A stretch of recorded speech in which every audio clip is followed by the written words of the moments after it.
আসসালামু আলাইকুম, welcome to my channel. আজকে আপনাদের সাথে শেয়ার করব সুজির হালুয়ার রেসিপি। আশা করি আজকের রেসিপি আপনাদের কাছে ভালো লাগবে। রেসিপিটি ভালো লাগলে লাইক, কমেন্ট, শেয়ার করবেন আর চ্যানেলটি সাবস্ক্রাইব করবেন। তো চলুন ফুল রেসিপি দেখে নেওয়া যাক। প্রথমে একটা কড়াই নিয়েছি আর দিয়ে দিচ্ছি 2 টেবিল চামচ পরিমাণ ঘি। অবশ্যই চেষ্টা করবেন ঘি দিয়ে এই সুজিটা রান্না করার জন্য, তাহলে খেতে খুবই ভালো লাগবে আর ফ্লেভারটাও কিন্তু খুব ভালো আসবে। চাইলে আপনারা তেল মিশিয়ে নিতে পারেন। দিয়ে দিয়েছি হাফ কাপ পরিমাণ সুজি। এখন এই সুজিটা আমি ভালোভাবে ভেজে নেব।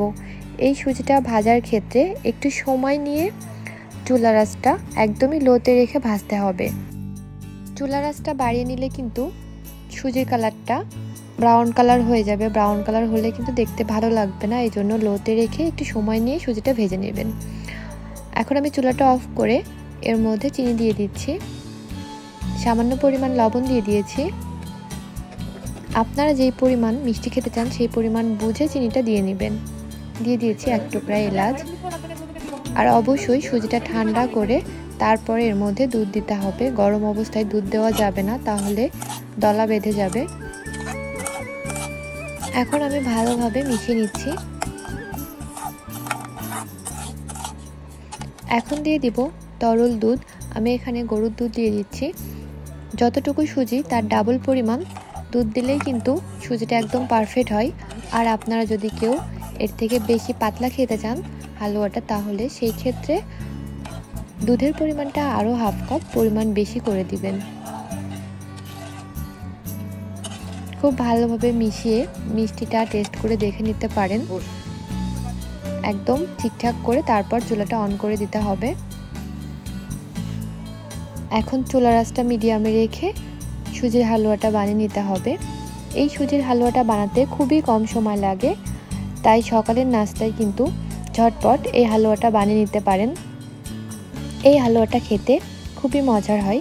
আশা করি ভালো লাগবে আর পরিবারের সবাই অনেক পছন্দ করবে।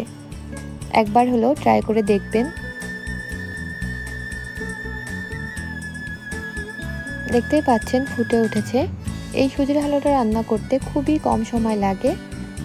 চুলায় দেওয়ার পর 3 থেকে 4 মিনিটের মধ্যেই রেডি হয়ে যাবে। দেখতেই পাচ্ছেন কিন্তু ঘন হয়ে আসছে। আপনারা যেরকম ঘনত্ব রাখবেন, পাতলা বা ঘন, আপনাদের যেরকম ভালো লাগে, আপনারা যেরকম হালুয়া খেতে পছন্দ করেন সেই অবস্থাতেই কিন্তু আপনারা চুলাটা অফ করে নামিয়ে নিতে পারেন। হয়ে গেছে। আমি এরকম পর্যায়ে চুলাটা অফ করে নামিয়ে নিব। ঠান্ডা হওয়ার পরে কিন্তু আরেকটু ঘন হয়ে যাবে। দেখতেই পাচ্ছেন রুটি বা পরোটার সাথে এই হালুয়াটা খেতে কিন্তু খুবই মজার হয়। বা আপনারা যদি নাস্তার জন্য খালি সার্ভ করতে চান সেক্ষেত্রেও কিন্তু ভালো লাগবে।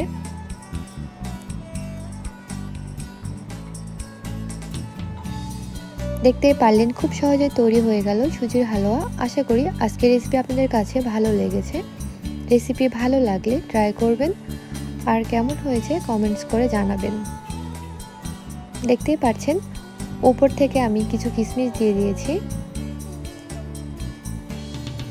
সবাই ভালো থাকবেন, সুস্থ থাকবেন। নতুন রেসিপি নিয়ে দেখা হবে। আল্লাহ হাফেজ।